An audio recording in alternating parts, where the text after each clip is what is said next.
മത്തായി 27 അധ്യായം 46 മർക്കോസ് 15 അധ്യായം 34 വാക്യങ്ങൾ. മത്തായി 27 അധ്യായം 46 വാക്യം. ഏകദേശം 9 മണി നേരത്ത് യേശു ഏലി ഏലി ലമ്മ ശബക്താനി എന്ന് നിലവിളിച്ചു. എൻ്റെ ദൈവമേ, നീ എന്നെ കൈവിട്ടത് എന്ത് എന്നർത്ഥം. മർക്കോസ് എഴുതിയ സുവിശേഷത്തിൽ എലോഹി എലോഹി എന്ന വാക്കാണ് ഉപയോഗിച്ചിരിക്കുന്നത്. എലോഹിം എന്ന വാക്ക് ദൈവത്തെ വിളിക്കാൻ യഹൂദന്മാർ ഉപയോഗിച്ചിരുന്ന പദമാണ്. എന്ന വാക്കിന് ഇതുതന്നെയാണ് അർത്ഥം.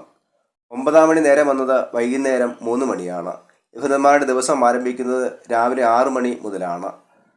6 മണി നേരം മുതൽ 9 മണി നേരം വരെ ദേശത്തെല്ലാം ഇരുട്ടുണ്ടായി. ഇതിനെ സൂര്യഗ്രഹണം എന്ന് വിശേഷിപ്പിക്കുന്നവരുണ്ട്.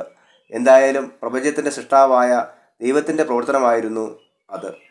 യേശുവിൽ നിന്ന് ആദ്യമായാണ് ഇത്തരമൊരു നിലവിളി ഉയരുന്നത്. തൻ്റെ പിതാവ് പോലും തന്നെ കൈവിട്ടു എന്നൊരു തോന്നൽ യേശുവിനുണ്ടാകുകയാണ്. ജീവിതത്തിൻ്റെ ചില അവസ്ഥകളിൽ ഈ നിലവിളി നമ്മിൽ നിന്നും ഒരുപക്ഷെ ഉയർന്നിട്ടുണ്ടാകാം.